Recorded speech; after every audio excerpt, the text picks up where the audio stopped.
Safety lights are for dudes. So, guess what I did July 15th? Based on the day's header in my journal, I think you can guess what was on my mind. I spent way too long drawing that. I don't normally see movies opening weekend or opening night. I generally like to read about it the days following its release. But ever since we got that second trailer for the Ghostbusters reboot, something awakened in me and I got this good feeling. This excited feeling. Spoiler alert, I loved it. Ghostbusters is not a perfect movie, but I thoroughly enjoyed it. I'm willing to overlook pretty much any other flaw in the story if the characters are captivating. And the characters were great. They were funny, they were fun to watch, they had great chemistry with each other, and I found them really believable. First, I want to answer the question that I'm sure all of you are sitting on the edge of your seats to find out. Was Ghostbusters feminist? Yes. You bet your proton pack it was. Oh, the humanity! Here's the catch though. It's not feminist in the same way that a movie like She's the Man or Obvious Child is feminist. The former is an example of girl power feminism. It's lighthearted and there's some type of blatant sexism to overcome, and they often come right out and say that girls rock. The latter is more feminist in the subject matter addressed, in this case, the right to choose to have an abortion. And those are the sorts of things that come to mind when people hear that a movie is feminist. But feminism is very broad and can be expressed a lot of different ways in media. This should come as no surprise to you, given that I help run a channel whose main purpose is to look at the intersectional implications of Disney movies. There were so many things that the women got to do in this movie that we don't normally get to see women do. That's what made it feminist to me. It was really awesome to watch. In fact, we're going to pick one right now to talk about.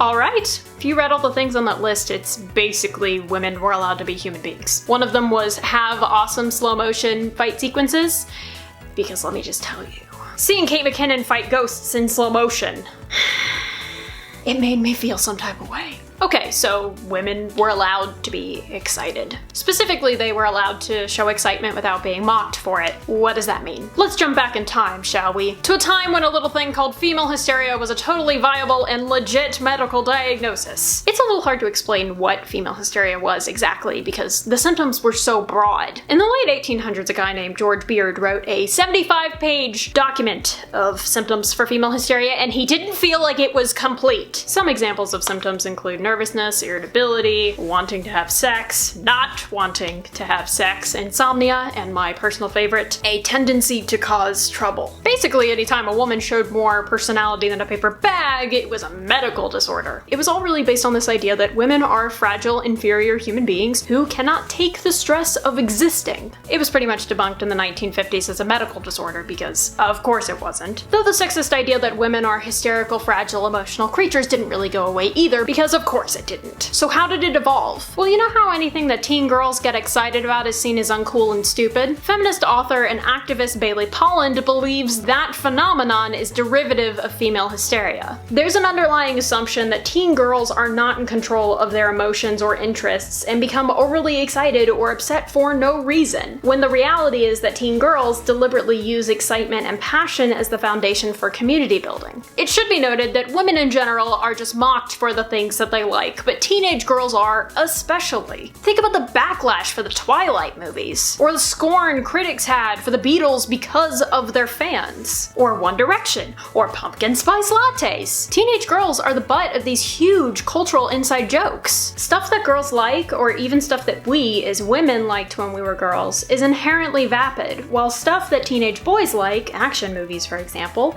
is held up as nostalgically cool. Oh, that sounds relevant. But why? Why are girls ridiculed for expressing this kind of fervent passion for things when men are allowed to get worked up about their stupid stuff? And why are they encouraged to do it into adulthood as well? Fantasy football. Sexism is the easy answer, but that's not very clear. This is where the male gaze comes in. You should do your own research on what the male gaze is because it's actually really interesting, but to sum up, it was coined by a feminist film theorist to describe the phenomenon of white, cis, straight, able-bodied men making media for the viewing pleasure of other white, cis, straight, able-bodied men. A crude but apt example is lesbian porn, which, despite being bi, I do not watch ever because I can tell that it's not made for me and it makes me feel so gross.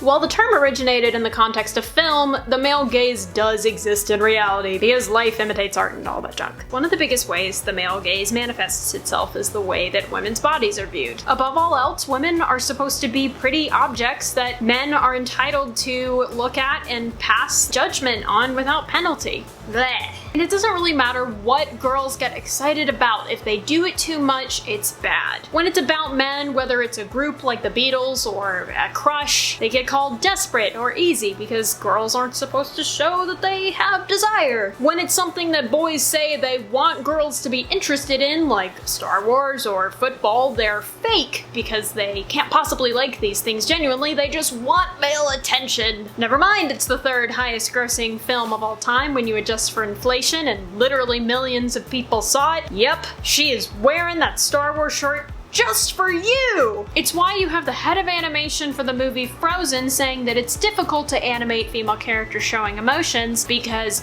you have to keep them pretty. That is a real thing that he said, and wow. How freely he said it too. It makes me think that he really didn't think that what he was saying was bad. And it's just real sad. Women are discouraged from engaging in any kind of behavior that might be off-putting to people, especially men. Passion makes you wild and unattractive. I don't want to be I don't care! I realize I can get annoying when I'm really hyped on a subject.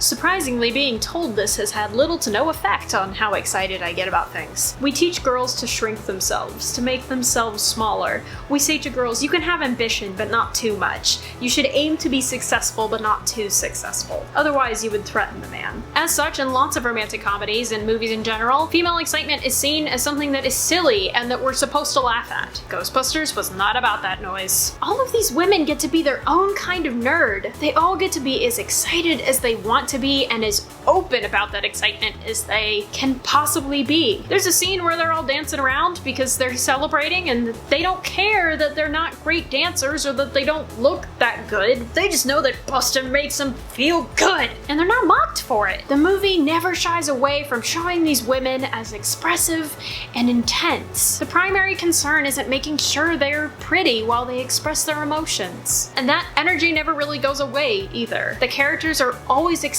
about some new discovery or something new that they've invented. And that's really fitting because Katie Dippold, who wrote the screenplay, said that this was one of the main messages of the film. Being true to yourself, finding your passion and going for it and not caring at all what other people think. Stop looking for that outside validation. That message rings pretty loud and true to me for this movie. Seeing women express that kind of excitement was so much fun, and it made me really happy to see it. Man, I had a great time watching this movie! Thank you all for watching. Like this video if you love Leslie Jones or any of the other Ghostbusters. Leave me a comment down below to let me know what you thought about the movie, or just your favorite Ghostbusters quote. And subscribe for more videos every week on Disney, movie commentary, and intersectional feminism. The Princess will see you next week.